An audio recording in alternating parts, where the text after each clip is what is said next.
Hi, this is Colleen Pearl, the Cool Crone, and welcome back to my channel. Today's video is all about the new moon in Scorpio.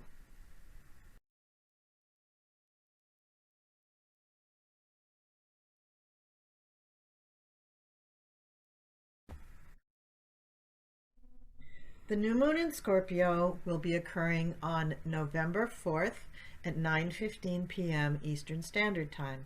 Now, if you're not in Eastern Standard Time, then you should Google to get the correct time for where you are on the planet.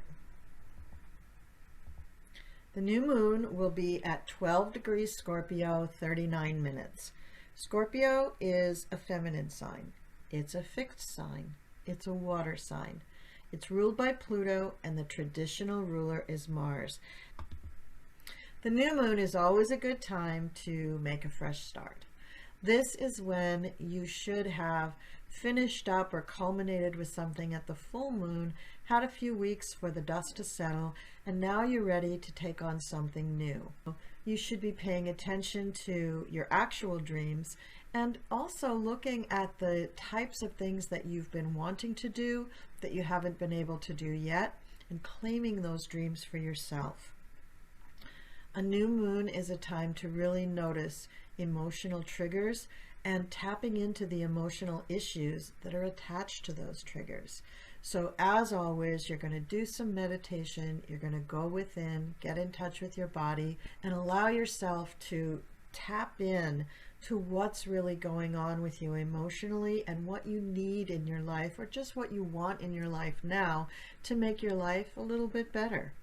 It's not about becoming a better person. There's nothing wrong with you.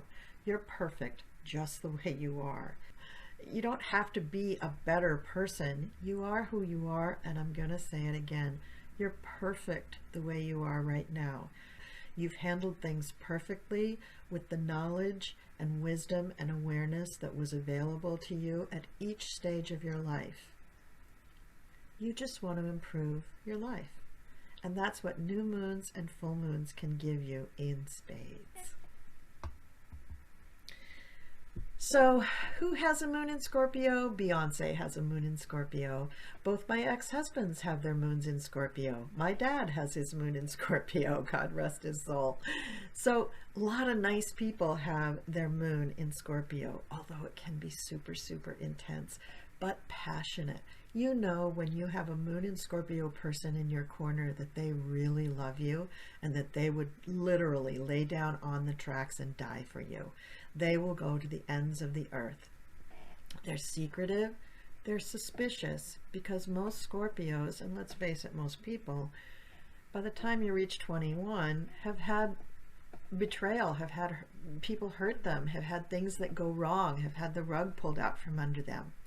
Scorpios, though, react to this by wanting to control their lives. They love control, but they're jealous and they're moody.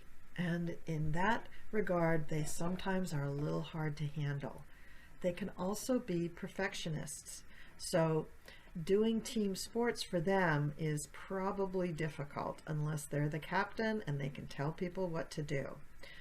Most of the people that I know with moon in Scorpio are overachievers, but they're quiet about it. They're not necessarily a real show-stopping kind of person, except Beyonce, our example here, is one. But most people with moon in Scorpio are people who do things that are almost behind the scenes. They almost prefer it. They like the detective work. They like going behind the scenes. They like knowing how things really work and then mastering whatever that is. Scorpios are very complex. Scorpio moon, that is, very complex people. Now let's talk about what it's like just when the moon transits through Scorpio. When the moon transits through Scorpio, you become a little bit moon in Scorpio. You get more intense, you get more passionate, you get more emotional, you get more moody, you may get more jealous, and you may feel like you want to control things, and you may become very perfectionistic about what it is that you're trying to do, and it may irritate you that people can't keep up. So those are the things that are happening during a moon in Scorpio. So that's just our baseline of where to start with this new moon. Let's talk about the retrograde planets that may affect this new moon. We've got 3 planets right now that are retrograde: Neptune, Chiron, and Uranus. Now, Neptune is a big, big, big sucker, and he's slowing down. He's pretty much at station. He's been at station since pretty much the middle of October. He's just hanging out at 20 degrees Pisces. So wherever you have 20 degrees Pisces, or from about 17 to about 22 degrees of Pisces, wherever you have that in your chart, that's where you're going to be feeling all of this Neptune stuff happening. Now, Neptune energy is dissolving. It disguises things. It puts up a fog. It puts up a screen of some kind. If you're ever in the theater, the scrim, very Neptunian concept. So you can kind of see through it, but it blocks the light, so everything looks like silhouettes. Neptune likes beauty, but high, high beauty, like the most ethereal, beautiful beauty. With Neptune coming to station, issues having to do with spirituality, with things that are hidden, things that are camouflaged, all of these things may begin to dissolve. So once Neptune goes direct, we're going to see what's really behind the scrim. We're going to see what has dissolved. So Neptune is going to be very interesting when it goes direct in December, and we're all going to see things that we didn't realize were there. Now, Chiron coming direct on December 19th is going to be interesting too, but Chiron is the planet that orbits in a figure 8, in an elliptical pattern around Uranus and Saturn. So when it comes up like so, it's going forward, and now it's in retrograde motion, and then it's going forward, and then it's in retrograde motion. So literally 50% of the time, Chiron is retrograde. So we're used to Chiron going in and out of direct and backward motion. It's just not going to be a big deal to us. Uranus, however, is a different story. Uranus has been retrograde since August 19th, and it won't go direct until January 18th, which may mean that it pretty much reaches station when it squares with Saturn at the very end of the year. And I believe that's happening on December 24th, Christmas Eve. So having Uranus in retrograde motion is hard to decipher because Uranus is so unpredictable. But nevertheless, when it stations, we'll talk about it a little more. We're going to feel a lot of Uranian things really begin to intensify as it slows down and sits on 1 degree for quite a while. During this new moon, though, these retrograde planets are just retrograde, but Neptune is definitely putting a big, big emphasis on things that it's dissolving right now.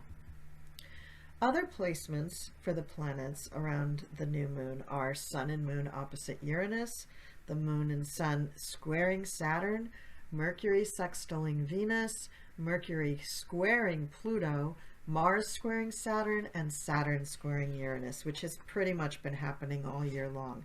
So now let's go through these planetary placements one by one.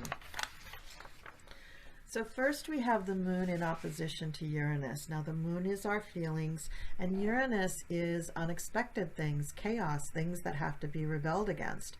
So this brings about feelings in people where they feel like they've been wronged and they need to go make it right. They're reacting emotionally to a perceived wrong, and so they may react in an unexpected way to that supposed action. Now that may be a real action. I'm not saying it's not. I'm just saying that we may not realize that it even happened, and then all of a sudden this person is like doing something very unexpected. Uranus brings about radical change, and Uranus loves chaos and it loves to rebel.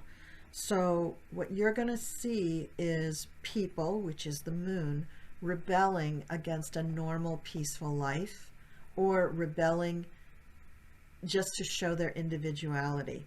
And they may do this so vehemently that they then begin to feel separate from society, which makes them rebel even more, to prove that they are an individual who can take care of themselves no matter what, even off the grid. So you may see a lot of people talking about getting off the grid, or I've been off the grid, or he went off the grid. You're going to hear a lot of people talking about that around this new moon. The problem is that when Uranus gets a difficult aspect like an opposition, it jangles the nerves. It really upsets the nervous system. So we're going to find a lot of people who are very vulnerable emotionally, who have a lot of explosive emotions, and are just in general not very balanced. So that's a difficulty during this new moon. Then we bring in the sun in opposition to Uranus, because remember, the new moon is the sun and the moon right next to each other, and then they're both across the sky from Uranus. So the sun gives you courage and energy, and so when it's opposing Uranus, it's going to make you feel like you're very strong, very individualistic. You may become very selfish and not really think about what other people are thinking or feeling. Certain people may become very independent, and they may guard their independence very carefully. There's going to be an extreme need on the part of some people to behave differently, to be different, to be seen as the rebel or just an individual. You may find a lot of people who want to teach other people to do this. The sun is also the leader, the teacher, the mentor. You may find that there's a group of people that really want to show how rebellious they are, show that their way is the right way. They want to teach other people how to do this, and they may really try to do it. And as you'll see later, we have a few other planets in here who are going to help them be excellent teachers, but what they're teaching them may not hold water. It may not be the lifestyle that can really persist. The sun square Saturn, now we have a separating aspect. Saturn separates things. The sun is leadership, courage, all that stuff, the teacher, everything, right? So you're going to have people in one group who begin to have problems, and when they see those problems, the Saturn influence on those people are going to cause them to feel like they can't succeed.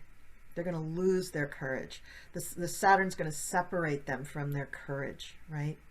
And ultimately they'll get very depressed, all this Uranus influence and everything coming in on them. They're not going to be able to handle it, and they're not going to be in very good shape.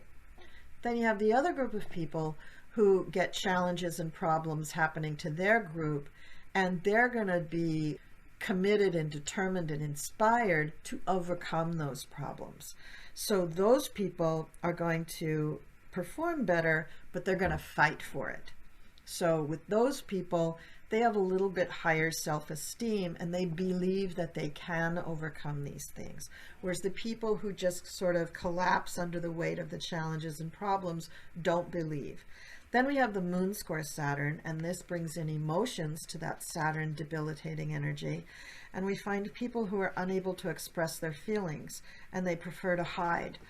These people get very depressed. A very typical reaction to moon square Saturn is depression, either in the transit or if it's in the natal chart. So now we come to Mercury sextile Venus. So this gives people a lot of charm and a lot of charisma, and they're able to attract people to what they say.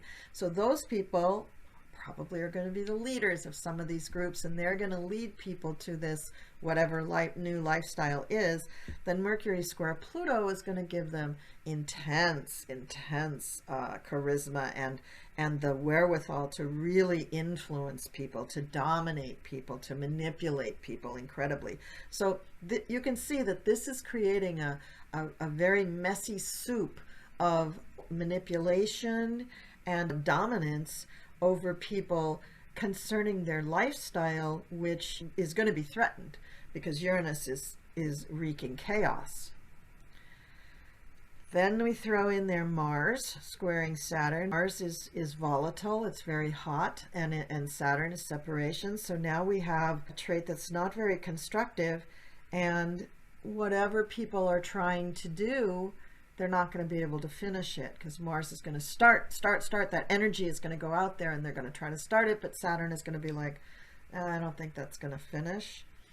And then finally Saturn is square Uranus, and that's the standoff between the old and the new. So whatever Uranus was starting, is this new thought, this rebellious thought, this we can live a different way, we can live off the grid. And then we have the group of people that are really caving in anyway, and that's the Saturn group. And so we've got this seesaw, which is going to culminate probably on December 24th. So look for, on this new moon, the beginnings of seeds of discontent among various groups of people, where we're going to be seeing some rebelliousness and the desire to have a different way of life.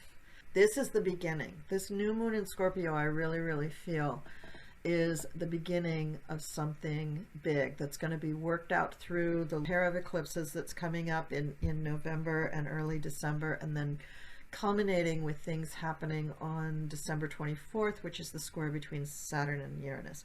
So I feel like this is the beginning of a big arc of activity with groups of people in our country that's going to be very important for the future. So with all that being said, now we're going to move on to... All right, so now let's go on to actually doing the predictions for all the signs. Of course, we're going to start with the water signs. And the first one up is going to be Scorpio, because it is your moon. So this is a moon where you should plot out your year ahead. This new moon is setting a tone for you that is very exciting. That Uranus involvement is very, very exciting for you and your partner. Mars in the first house for you is exceptional for the beginning your year. Mars being your traditional planet. So you have a lot of energy for the year ahead. You have a lot of excitement in your relationship. And this new moon, Scorpio, should really make you happy, because in the journey from Libra to Scorpio, Scorpio wants to merge with another person and really understand them without losing themselves. That's the Scorpio message. And you have this new moon with lots of energy, with the Mars there in your first house, but not completely conjunct the sun and the moon. It's a little wide, that conjunction, and that's good. That gives you a little breathing space. You're already intense. You don't need this to be any more intense than it already is. But that Uranus in your seventh house means that your partner is going to be exciting for you. Also, they're going to be looking for new ways to jazz up the relationship, new ways to take the relationship into the future. And in general, it should be exciting for you, because Uranus is in Taurus. It's not in some crazy sign that you can't relate to. Usually the fixed signs don't like Uranus. They don't like a lot of change, except for Aquarius, which has Uranus as its ruler. But Uranus in Taurus for the water signs has been pretty good. It's a sextile to both Cancer and Pisces, and it's, even though it's in opposition to Scorpio, it's still a good relationship there. So I think that this new moon for Scorpio rising is going to be very, very good. Now, Saturn is falling into your fourth house, which has to do with your home, the family structure, the real estate that the home is on, but it's Saturn. So I'm going to say that things are pretty stable there, that not much is changing when it comes to that. Now, it could be, though, because that is squaring Uranus right now, it could be that you and your partner actually want changes there. You may actually want to see the family structure change, either by getting bigger or getting smaller. Perhaps you have someone living with you that you wish would move out, or perhaps you're wanting to add someone to the family household, a pet, another child, etc., and you can't do it for some reason. Something's delaying you, which is Saturn, right? So typical. That's the only downside that I really see for this new moon for you, Scorpio. You could have a little row with your partner. I would strongly suggest before this new moon that the two of you sit down and say, look, what's going on with you? Let's lay all our cards on the table and get it out in the open. It'll be much easier to deal with, Scorpio, if you do it then than if you wait until that very, very delicate day. Uranus is just going to cause, with that Mars opposition, just a tinderbox. All right, let's move on to Pisces.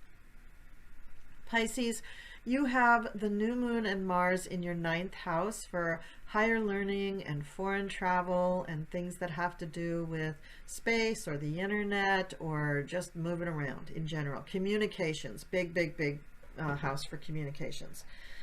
You've got Saturn in the 12th house in Aquarius, so right now you're not really feeling your dreams as much as you usually do. You may feel a little separate from any kind of astral travel that you're doing. Trust me, Pisces, you're still doing it. And Uranus is in your 3rd house, which is overstimulating all of your communications in general. So you may find that you're a real blabbermouth during the day. It may have even made you late for work once or twice. And you may also feel that you've got so many plans in your head about what you want to do, you just don't know what to do next. So I'm going to tell you, Pisces, to use this Scorpio new moon to really figure out what you want to be doing in the publishing arena, in the internet arena, in terms of travel, in terms of higher learning, in terms of spiritual growth. You need to settle down. And I know this Uranus energy going back and forth with Mars is jangling your nerves. It's too much. It's too much stimulation. So you need to find a way to use that Saturn energy in your 12th house to really sit down and focus on things. And that's what Saturn can really do, Pisces. It may feel like it's blocking you, but it's also focusing your energy. So it may be time to try meditation or lucid dreaming or Reiki to balance you out so that you can get to the inner messages, because I'm sure you're connected with your guides and angels and your higher self. You're Pisces, you should be able to get those messages, but something might feel blocked. And then I think, Pisces, you can really plan out what you're going to be doing for the next 12 months, because this is an exceptional setup for you with Mars in the 9th house, because it gives you the energy and motivation to really plan things and put them out there. All right, let's go on to Cancer. Cancer, you've got the new moon and Mars in your 5th house, so there's a lot of energy there surrounding children, games of chance, sports, any kind of speculation that you might think of, and just joy, things that bring you happiness and joy.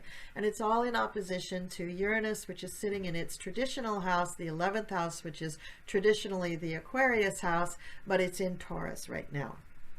So what does this mean for you, Cancer? Well, you could be contemplating bringing another child into your world, not necessarily having a baby, physically having a baby, although it could be that too.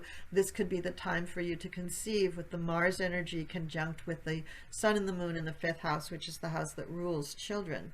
But it's in opposition to Uranus, so something wackadoodle is going to happen. You know that that's just a given. And it could be also that you have intervention or help from somebody else that is in a different group from you, or in a group, in some kind of a social group that you're connected to. So it could be that you're getting that you have online groups that you're a part of. They may be helping you with this. It could be that your doctor is a part of a conglomerate, a group of doctors, and they're helping you. You could be going to alternative healing people who are helping you. There's a lot of ways that this Uranus energy could manifest in your quest to increase your joy in your life. Now, if it's not a baby, could be that you're thinking about pets, having more pets in your life, having just more people or entities join you in your life with you and your partner so that you can have more fun. That's what really those planets are saying to me. Now, you've got Saturn in the 8th house squaring Uranus, and Uranus opposing the Sun, Moon, Mars configuration down here.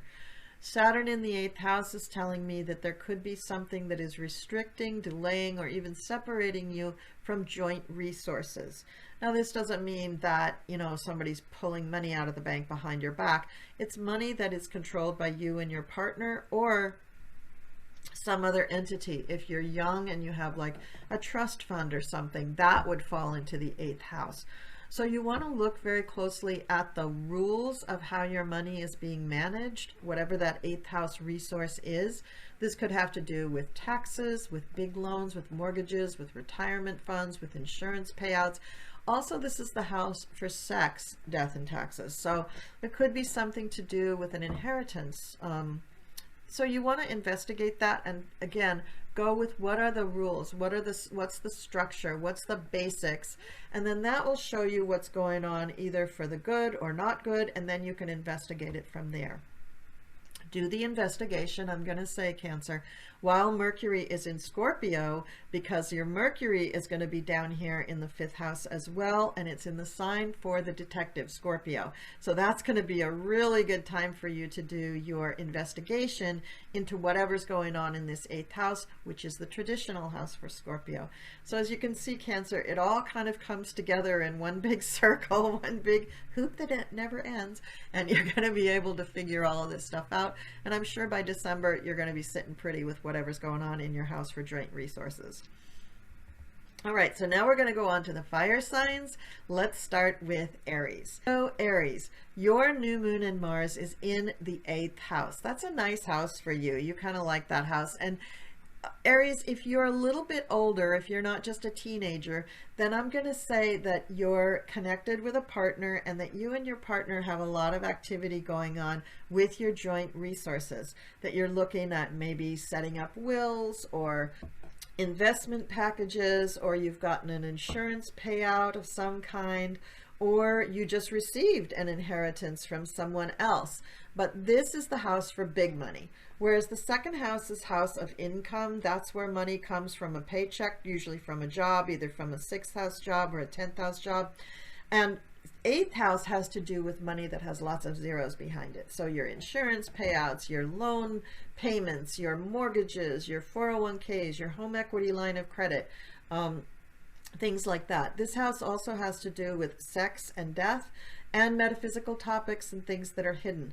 So it could be, with Uranus down here, it could be that you're doing a big, huge investigation of what are my psychic gifts, you know, what is my spiritual path, what are the things that I really want to find out about when it comes to the world behind the veil. That could be one expression of these planets transiting in your chart.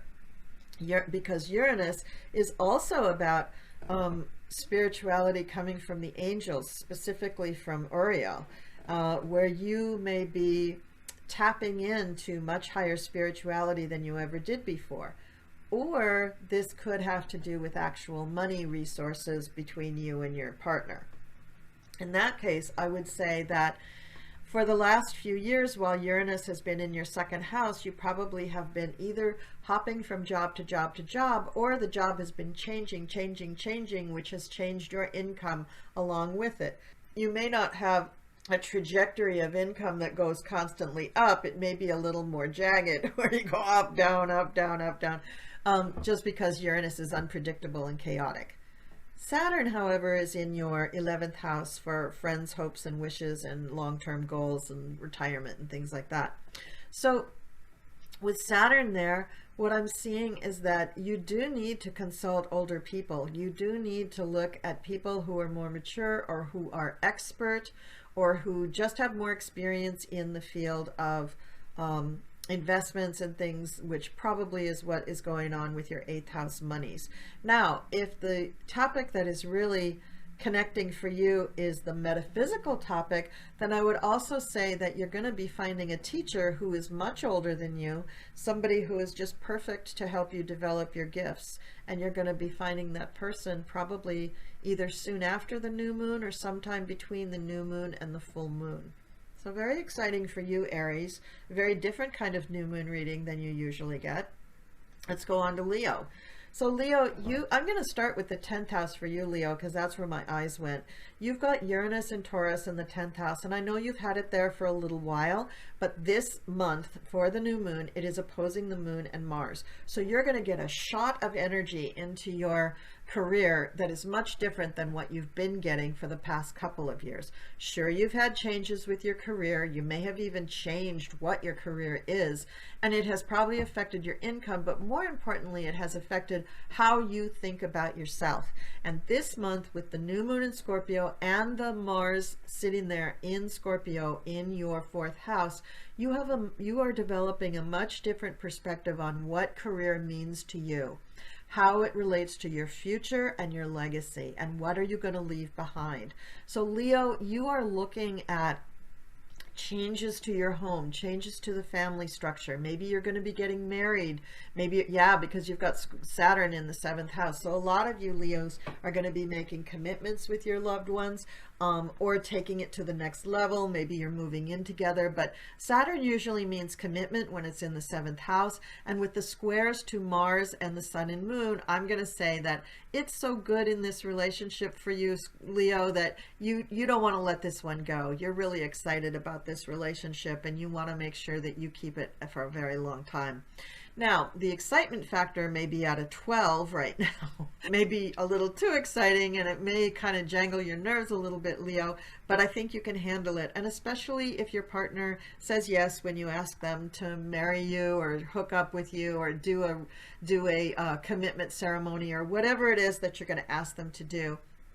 I think it's going to be a very exciting time for you, Leo. This is a great new moon for you. However, listen to the beginning of the video. Don't just listen to your prediction, because I want you to be aware of some of the more negative things that are going on during the new moon. You just want to protect yourself against some of those crazy people out there who are trying to change the world.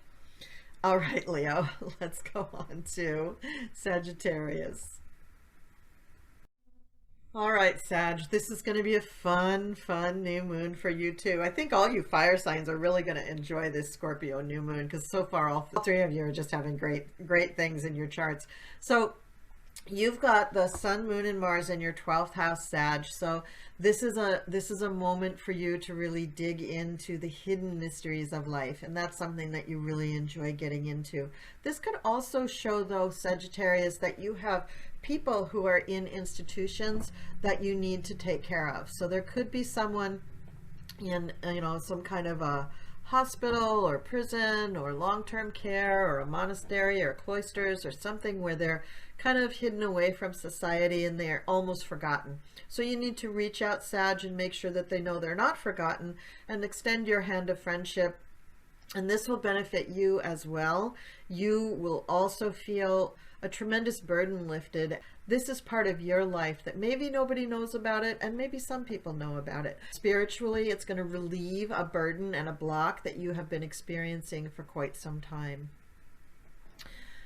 Uranus is in the 6th house in Taurus. Now, it's been there for a few years for you, Sagittarius, and I think that by now you're probably used to it, but it does make your job situation a little chaotic. So you're probably used to having your job change, the duties that you have to perform, or maybe you're actually changing jobs a lot, or maybe you have a job that takes you from location to location to location. So maybe you're on the road a lot, or maybe you even go into space for your job. Maybe you fly for your job. I don't know, but Uranus is showing me that you have a lot of change, eccentricity, travel, enlightenment, and inspiration in your job.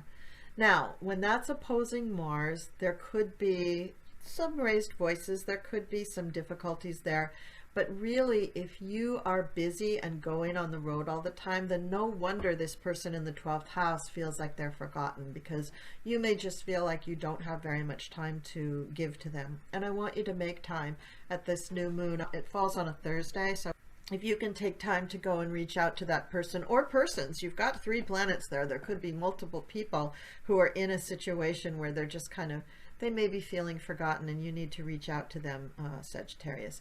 Now, Saturn is in your 3rd house, which also pertains to your work life. It pertains to your everyday routine, what you attend to every day in order to get your job done. Do you go to buy a paper? Do you pick up a cup of coffee? Do you drive through Dunkin' Donuts? How do you drive? What route do you take? Who do you see on your way? All of these things have to do with the 3rd house. 3rd house also has to do with the actual neighborhood that you live in, your neighbors, your brothers and sisters. So you may have an older brother or sister, or somebody in your neighborhood that really needs attending to as well. And this is also connected to the people in the 12th house, or to your spirituality. Now, if it is your spirituality and not some body that you need to go visit for the 12th house people, if this does have to do with your spirituality, then you've got Mars there, which is giving you a tremendous amount of energy and a push to really go there. So you're going to do deep meditations, Sagittarius. You're going to like listen to one of those like hour-long Temple of Isis kind of meditations where they really take you to ancient Egypt, because that's the kind of thing that you need right now. You need to go deep. You need to go very, very deep. And even if it's not with reaching out to somebody who is almost forgotten, or reaching out to an elderly person in your sphere, it could be that you need to reach into the ancient knowledge within you and pull that out for yourself. So that's what I have to say for you, Sagittarius. Good luck with that little journey. Thank you so much for watching, everybody.